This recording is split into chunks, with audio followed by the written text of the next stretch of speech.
मेरा कंगना झांझर चूड़ी खन खन करती है, मेरा कंगना झांझर चूड़ी खन खन करती है।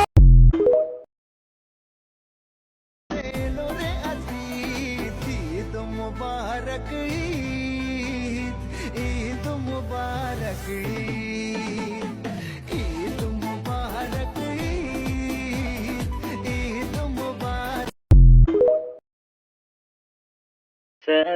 চাইলে আমি শুধুমাত্র আমার ওই আল্লাহর কাছেই চাইব, কারণ এই দুনিয়ার মানুষের কিছু দেওয়ার সাধ্য নাই।